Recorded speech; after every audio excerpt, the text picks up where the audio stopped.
Le terme source de lumière est un terme général qui désigne tout ce qui envoie de la lumière. On ne s'intéressera dans cette vidéo qu'à la lumière visible. Tout ce que l'on voit et qui n'est pas noir est en fait une source de lumière. En effet, un objet noir absorbe toute la lumière. Pour les autres objets ou êtres vivants d'ailleurs, si on les voit, c'est qu'ils ont envoyé de la lumière vers notre œil. Ce sont donc bien des sources de lumière. Certaines de ces sources, comme le soleil, une lampe torche, fabriquent leur propre lumière. On les appelle des sources primaires. Ce sont en fait des convertisseurs d'énergie qui vont transformer une forme d'énergie, nucléaire pour le soleil, électrique pour la lampe, en énergie lumineuse. D'autres ne font que renvoyer une partie de la lumière qu'ils reçoivent, sans en fabriquer, comme la lune, un miroir. Ce sont des sources secondaires. Parmi ces sources, certaines ne renvoient la lumière que dans une direction, comme un miroir. On dit que ce sont des objets réfléchissants. Les autres envoient la lumière dans toutes les directions. Ce sont des objets diffusants. En résumé, voici les questions qu'il faut se poser pour associer à un objet le bon terme. Est-ce que l'objet envoie de la lumière? Oui, c'est une source. Non, ce n'est pas une source de lumière. Est-ce que l'objet fabrique sa propre lumière? Oui, c'est une source primaire. Non, c'est une source secondaire. Est-ce que cette source secondaire renvoie la lumière dans toutes les directions? Oui, c'est un objet diffusant. Non, c'est un objet réfléchissant. Trouve maintenant le bon terme pour les objets ou êtres vivants suivants. Mets en pause, puis relance pour la correction. On peut voir le soleil et il n'est pas noir, c'est donc une source de lumière. Il fabrique de la lumière, c'est donc une source primaire. La feuille blanche est visible, c'est une source de lumière, mais elle ne fabrique pas de lumière. Si on se met dans le noir, on ne la voit plus. C'est une source secondaire. Elle est visible dans toutes les directions, ce qui signifie qu'elle envoie de la lumière dans toutes les directions. C'est donc un objet diffusant. La feuille noire n'est pas une source de lumière, elle absorbe toute la lumière. Si on la voit, c'est par contraste avec tout ce qui est autour. La luciole éclaire dans le noir complet. Elle fabrique donc sa propre lumière en mélangeant des produits chimiques qu'elle crée dans son corps. C'est donc une source primaire. Ce visage est une source de lumière puisqu'il envoie de la lumière. Par contre, il ne la fabrique pas. C'est donc une source secondaire. Le visage est visible de plusieurs directions. C'est donc un objet diffusant. Le miroir n'est pas visible dans le noir. Ce n'est pas une source de lumière, mais il peut renvoyer la lumière. C'est une source secondaire. Comme il ne la renvoie que dans une seule direction, on parle d'objet réfléchissant.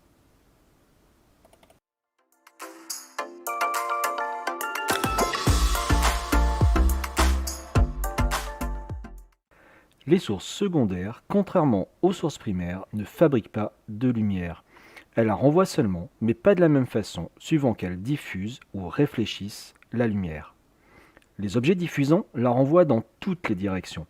C'est pour cela que le ciel apparaît bleu, l'atmosphère diffusant la lumière bleue contenue dans la lumière du soleil. Les objets réfléchissants, comme le miroir, ne la renvoient que dans une direction. La lumière repart avec un angle de valeur identique à celui d'arrivée.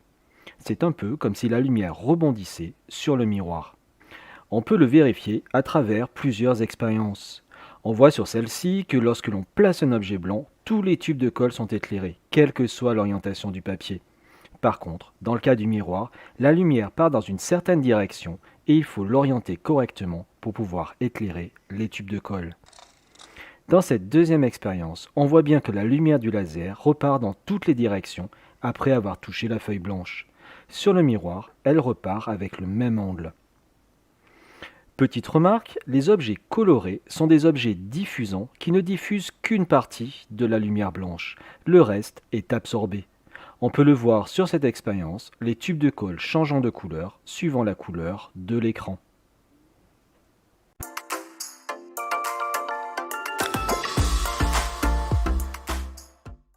Dans le vide ou dans un milieu transparent et homogène, c'est-à-dire ayant partout la même composition, la lumière se propage en ligne droite.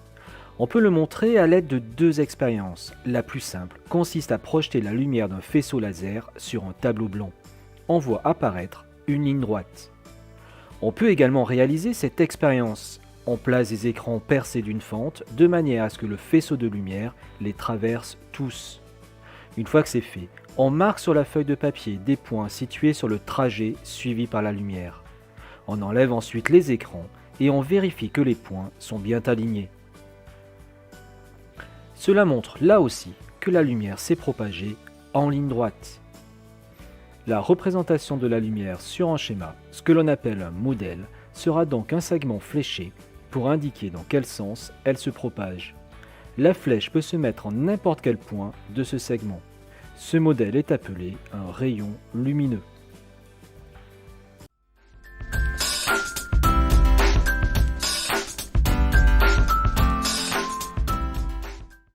Nous allons voir ce qu'est une ombre, les différents types d'ombres qui existent et comment les représenter. Une ombre va apparaître dans une zone normalement éclairée.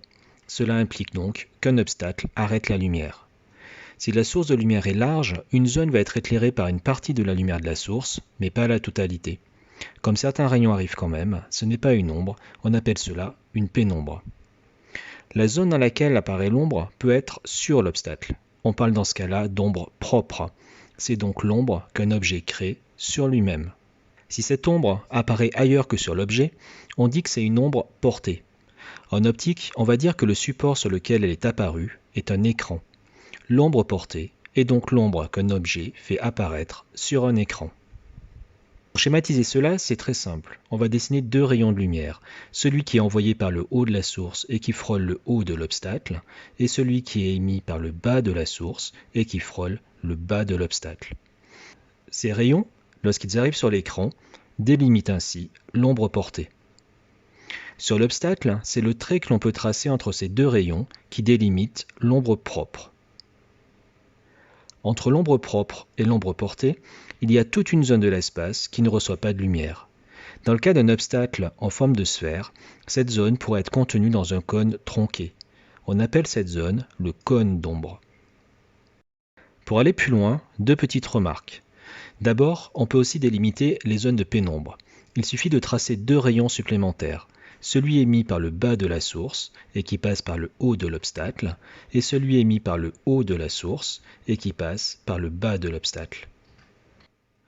Ces deux rayons délimitent à la fois sur l'obstacle et l'écran deux nouvelles zones qui touchent ou entourent les ombres. Ce sont des zones de pénombre. Pour finir, si la source est ponctuelle, c'est-à-dire assimilable à un point, on voit que l'on ne peut plus tracer que deux rayons qui partent de ce point. Il n'y a donc plus de pénombre. Pour voir si tu as bien compris le vocabulaire, regarde les exemples suivants et essaie de repérer les différents types d'ombres.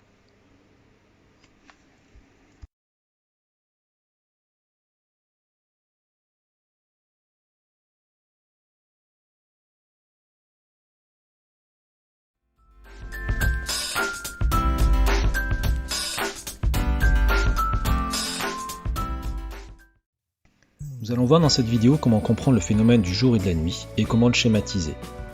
On voit sur l'animation qu'une partie de notre planète est dans l'ombre. La Terre arrête en effet la lumière du Soleil et crée une ombre sur elle-même. On appelle cela une ombre propre. C'est lorsque l'on se trouve dans cette partie non éclairée que l'on est dans la nuit. Le reste de la Terre étant éclairé par le Soleil, on se trouve dans le jour. Comme la Terre tourne sur elle-même, un point de la Terre sera successivement dans le jour, puis dans la nuit. L'ensemble jour-nuit dure 24 heures.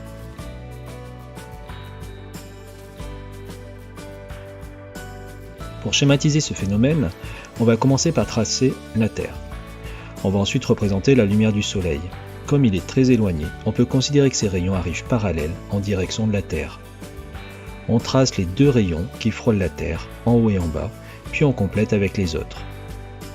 On peut ensuite réaliser la démarcation jour-nuit qui partage la Terre en deux moitiés égales. On peut ensuite tracer l'axe de rotation de la Terre qui n'est pas perpendiculaire à sa trajectoire autour du Soleil. Pour finir, on peut tracer l'équateur qui sépare l'hémisphère nord de l'hémisphère sud. Voilà, entraîne-toi à refaire ce schéma jusqu'à ce que tu le maîtrises.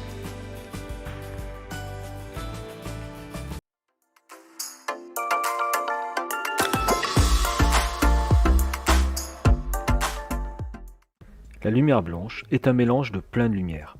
Pour le mettre en évidence, on peut observer la décomposition de cette lumière lors d'un arc-en-ciel, ou sur une flaque d'huile, ou sur un CD. Au laboratoire, on peut le faire à l'aide d'un prisme, une sorte de pyramide en verre. On voit apparaître ce que l'on appelle le spectre visible de la lumière blanche. On peut aussi le faire avec un réseau, c'est-à-dire un ensemble de fentes très fines, parallèles. Sur celui-ci, ce sont 530 fentes par millimètre qui ont été créées. On réduit la quantité de lumière émise par la source de lumière à l'aide d'une fente, puis on place le réseau devant. On voit là aussi apparaître le spectre visible de la lumière blanche. Pourquoi le spectre visible? Parce que notre œil n'est pas sensible à toutes les lumières contenues dans la lumière blanche. Ici par exemple, il y a des ultraviolets, invisibles pour nous, mais visibles pour certains insectes et poissons. Ici, il y a des infrarouges. Nous ne les voyons pas, mais les serpents par exemple y sont sensibles et vont s'en servir pour trouver leur proie. Leur corps chaud, comme le nôtre, envoie en effet des infrarouges. D'autres lumières invisibles existent encore, comme les rayons X, les rayons gamma, etc.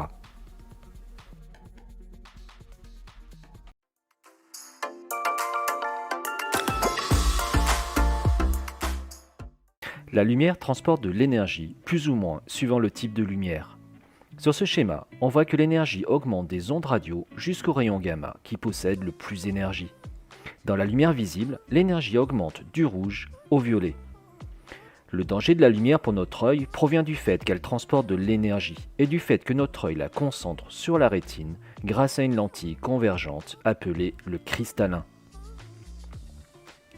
Le risque est que cette énergie lumineuse soit trop importante et qu'en se transformant en énergie thermique sur la rétine, elle entraîne des brûlures, détruisant les récepteurs de lumière de notre œil en entraînant la perte de la vision. On peut le mettre en évidence à l'aide de cette expérience. Le rétroprojecteur possède une lentille convergente qui concentre la lumière sur le miroir. Si l'on place une feuille de papier noir en ce point, elle brûle.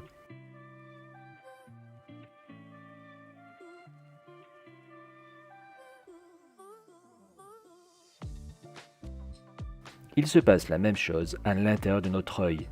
Le danger dépend de la source de lumière, plus ou moins intense. Il ne faut jamais regarder directement le soleil ou un laser.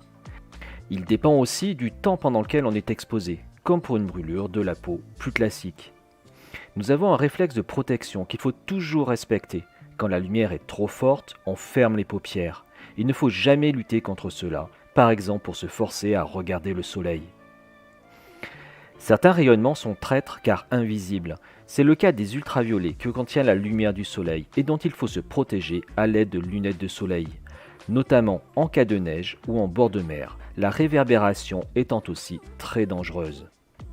Certains instruments optiques concentrent déjà la lumière, comme les télescopes, les jumelles, et il ne faut surtout pas regarder une source de lumière intense à travers eux, notamment le soleil.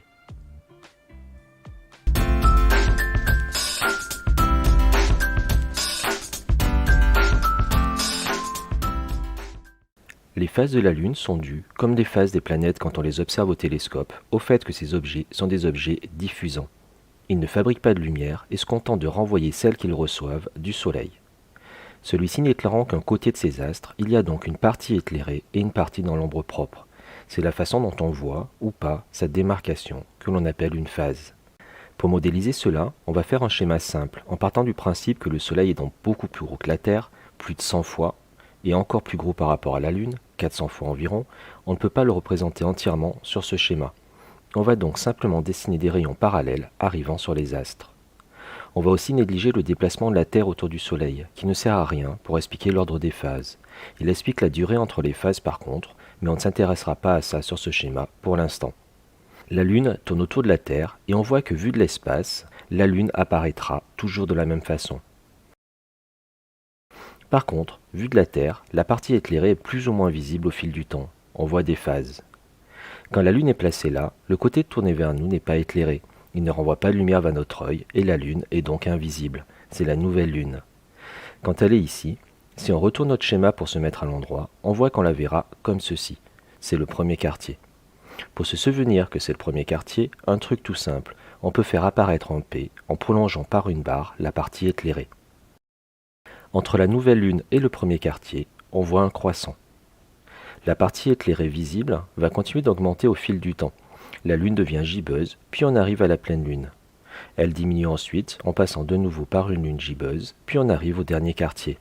Là aussi, on peut reconnaître facilement cette phase en rajoutant une barre pour faire apparaître un dé. La partie éclairée visible continue de diminuer ensuite jusqu'à disparaître à la nouvelle lune, en passant de nouveau par le croissant. À noter que ce schéma est en 2 dimensions, mais en réalité, la plupart du temps, la Lune n'est pas dans le même plan que le Soleil et la Terre. Elle est donc rarement alignée avec eux. Ce schéma permet aussi de prévoir quand on verra la Lune. On voit que le premier quartier est visible en fin de journée et première partie de la nuit, la pleine Lune la nuit, et le dernier quartier en deuxième partie de nuit, ainsi que le matin. Si on s'intéresse au temps d'une lunaison cette fois, c'est-à-dire le temps mis pour que toutes les phases se soient déroulées, le déplacement de la Terre autour du Soleil a une importance. La Lune tourne autour de la Terre en 27 jours environ, mais comme la Terre avance pendant ce temps sur son orbite autour du Soleil, quand la Lune a fini son tour, elle n'a pas la même place par rapport au Soleil qu'au début de son tour. Pour retrouver cette place, il lui faut 2 jours supplémentaires et une lunaison dure environ 29 jours.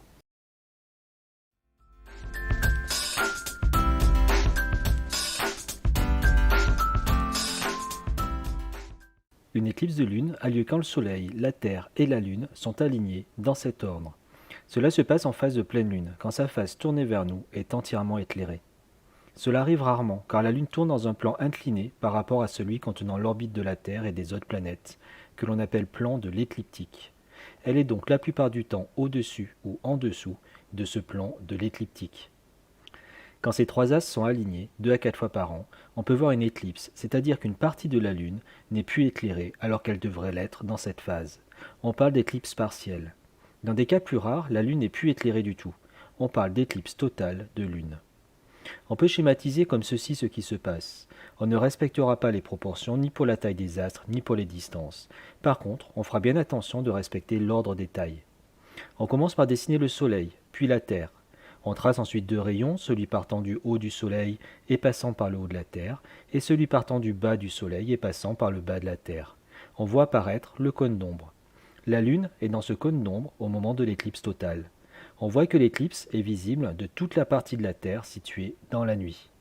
En traçant ces 2 rayons supplémentaires, celui partant du haut du Soleil et passant par le bas de la Terre, et celui partant du bas du Soleil et passant par le haut de la Terre, on fait apparaître les zones de pénombre. Ces zones ne sont éclairées que par une partie du Soleil. Quand la Lune est uniquement dans cette zone de pénombre, on parle d'éclipse pénombrale. On peut parfois distinguer une infime différence de luminosité entre la partie proche de l'ombre et le reste, mais la plupart du temps, aucune différence n'est perçue avec la pleine Lune. Quand la Lune ne passe qu'en partie dans le cône d'ombre de la Terre, c'est une éclipse partielle. Plus elle passe de manière importante dans le cône d'ombre, et plus elle se rapproche de la totalité. Lors de l'éclipse totale, l'ombre portée de la Terre apparaît sur la Lune et gagne petit à petit toute la face éclairée de la Lune. Au moment de la totalité, elle reste cependant éclairée par certains rayons du Soleil, déviés par l'atmosphère terrestre. Elle apparaît ainsi rose ou orange, par exemple.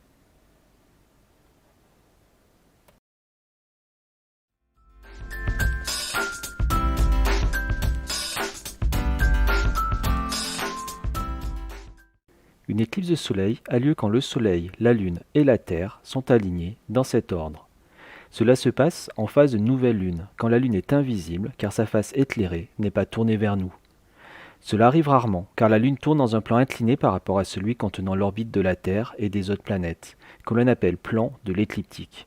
Elle est donc la plupart du temps au-dessus ou en dessous de ce plan de l'écliptique.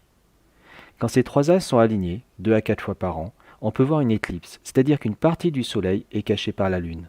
On parle d'éclipse partielle. Dans des cas plus rares, la Lune cache totalement le Soleil. On parle d'éclipse totale du Soleil. C'est le hasard complet qui fait que la Lune recouvre parfaitement le Soleil. En effet, il se trouve que la Lune est 400 fois plus petite que le Soleil environ, mais aussi 400 fois plus proche de la Terre que de notre étoile. C'est grâce à ce rapport constant que la Lune peut recouvrir parfaitement le Soleil. D'ailleurs, comme la Lune n'a pas une trajectoire circulaire autour de la Terre, elle est parfois trop éloignée pour recouvrir parfaitement le Soleil. On parle alors d'éclipse annulaire. On peut schématiser comme ceci ce qui se passe. On ne respectera pas les proportions ni pour la taille des astres ni pour les distances. Par contre, on fera bien attention de respecter l'ordre des tailles. Le Soleil doit être plus grand que la Terre, elle-même plus grande que la Lune. On commence par dessiner le Soleil, puis la Lune. On trace ensuite deux rayons, celui partant du haut du Soleil et passant par le haut de la Lune, et celui partant du bas du Soleil et passant par le bas de la Lune. On voit apparaître le cône d'ombre. La Terre est à son extrémité. L'ombre portée qui apparaît sur notre planète est très petite, et on ne peut donc voir une éclipse totale que d'une toute petite zone de la Terre. En traçant ces deux rayons supplémentaires, celui émis par le haut du Soleil et passant par le bas de la Lune, et celui émis par le bas du Soleil et passant par le haut de la Lune, on fait apparaître les zones de pénombre. Ces zones ne sont éclairées que par une partie du Soleil. On y voit une éclipse partielle, de plus en plus partielle au fur et à mesure que l'on s'éloigne de l'ombre. Lors de l'éclipse totale, la lumière faiblit petit à petit jusqu'à ce qu'il fasse nuit en plein jour, pendant 2 minutes environ. Certains oiseaux se rassemblent pour dormir, la température chute brutalement, puis la lumière revient. Il est très dangereux de regarder le soleil, aussi doit-on observer le phénomène avec des lunettes spéciales, qui arrêtent 99% au moins de la lumière. Par contre, au moment de la totalité, on peut regarder à l'œil nu. Dans le film qui va suivre, vous pourrez voir le passage à la totalité de l'éclipse, filmé aux États-Unis en 2017, dans l'Oregon.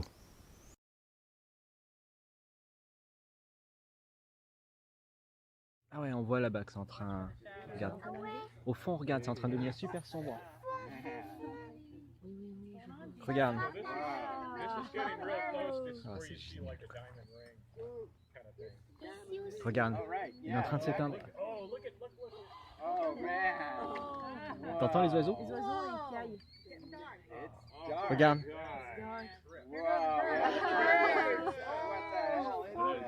Ah, il fait froid, hein, c'est Génial. fabuleux.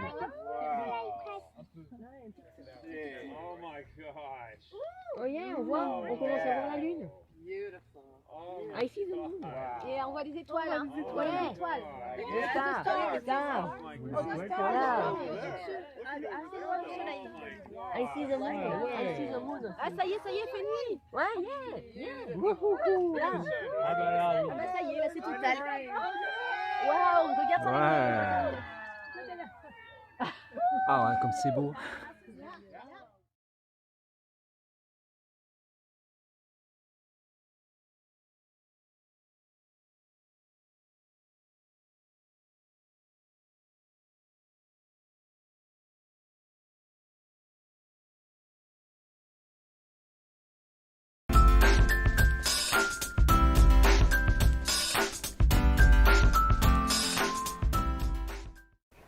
Une planète est un objet sphérique, assez grand, quelques milliers de kilomètres, et qui a nettoyé son orbite autour du Soleil en attirant les astéroïdes qui étaient présents sur sa trajectoire. Il y a 8 planètes dans le système solaire. Il existe différents types de planètes, rocheuses ou telluriques, comme Mercure, Vénus, la Terre et Mars, géantes gazeuses comme Jupiter et Saturne, géantes de glace comme Uranus et Neptune. Ces deux dernières sont parfois aussi placées à tort dans les géantes gazeuses pour simplifier le classement. La composition des géantes gazeuses est semblable à une étoile, hydrogène et hélium essentiellement, mais leur masse insuffisante ne leur a pas permis de démarrer les fusions nucléaires qui leur auraient permis de s'allumer.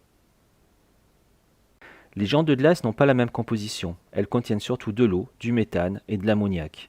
Le terme glace, en astrophysique, désigne ces matériaux et non l'eau gelée comme dans le langage courant. Les planètes ont une orbite quasiment circulaire autour du Soleil et elles sont comprises dans un même plan appelé plan de l'écliptique. Quand on observe des planètes dans le ciel, plusieurs choses vont nous permettre de les distinguer des étoiles. D'abord, le fait qu'il y ait des phases visibles avec un télescope. Comme sur Terre, toutes les planètes ont un jour et une nuit et on peut voir plus ou moins la démarcation jour-nuit au fil du temps, comme lorsque l'on regarde la Terre de la Lune. Planète signifie astre errant. En effet, contrairement aux étoiles qui ne changent pas de place les unes par rapport aux autres, les planètes, elles, changent de place au fil du temps par rapport aux étoiles. Lorsqu'elles sont assez haut dans le ciel, les planètes ne scintillent pas contrairement aux étoiles. Celles-ci sont en effet tellement lointaines qu'on peut les assimiler à un point. Dès que les rayons sont déviés par l'atmosphère, l'éclat diminue donc et on perçoit ce scintillement. Ce n'est pas le cas des planètes, qui sont une source plus étendue car plus proche de nous. Même si certains rayons sont déviés, la grande majorité ainsi continue d'arriver dans nos yeux et l'éclat reste à peu près constant. Deux remarques pour conclure. Il existe aussi des objets assez semblables aux planètes par la taille et la forme sphérique, mais eux n'ont pas nettoyé leur orbite. On les trouve ainsi dans la ceinture d'astéroïdes entre Mars et Jupiter et dans la ceinture de Kuiper après Neptune. Ces objets sont appelés des planètes naines. Les plus connus sont Pluton, qui était à une époque considéré comme une planète, et Cérès. On sait maintenant que la plupart des étoiles autres que le Soleil ont aussi des planètes qui tournent autour d'elles. On ne les appelle pas planètes, mais exoplanètes.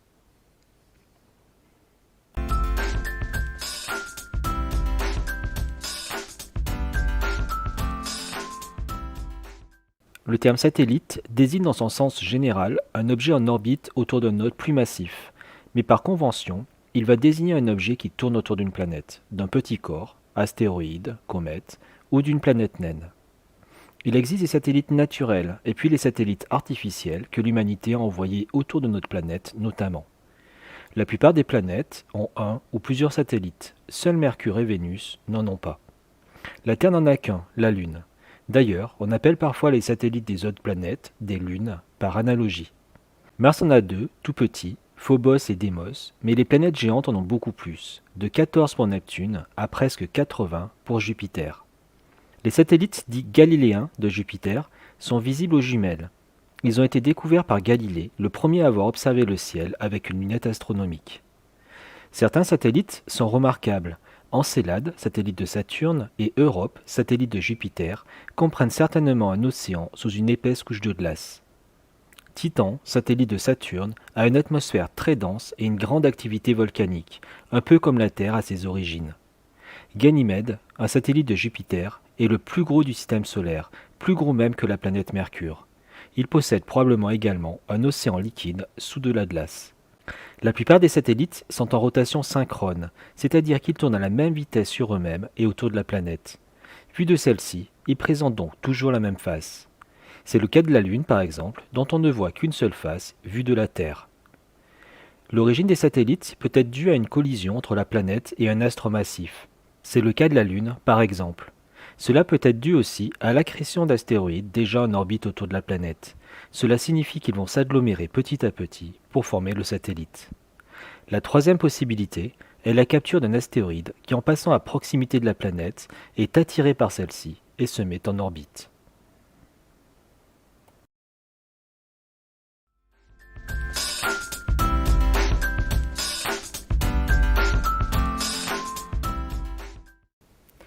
Une comète est un objet de petite taille, de quelques dizaines de kilomètres au maximum, de forme quelconque et constitué d'environ 50% de glace et 50% de poussière.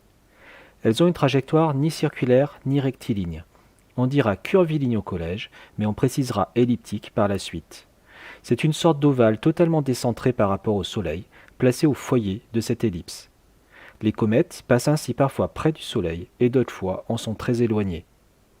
Elles proviennent en général de la ceinture de Kuiper, où se trouve Pluton, une planète naine, bien après la dernière planète du système solaire, ou encore plus loin, du nuage d'Oort. Très rarement, certaines proviennent en dehors du système solaire.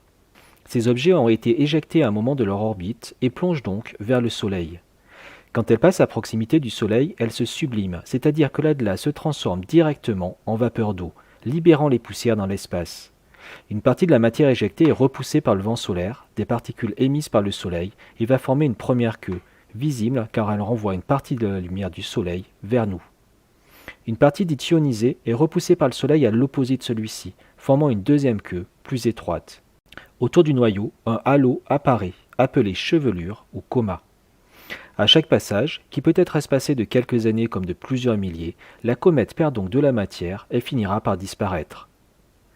Parfois, la Terre passe au milieu de poussières laissées par les comètes. Ces poussières brûlent en rentrant dans l'atmosphère et donnent des étoiles filantes. C'est le cas en particulier début janvier et début août. On a longtemps pensé que l'eau sur la Terre provenait uniquement de comètes ayant heurté la Terre durant sa formation, mais il semble plutôt qu'elles proviennent également des astéroïdes. On a par contre trouvé sur des comètes des molécules à la base des molécules du vivant, ce qui laisse penser que les comètes auraient pu apporter sur Terre, et ailleurs du coup, ces molécules essentielles à l'apparition de la vie.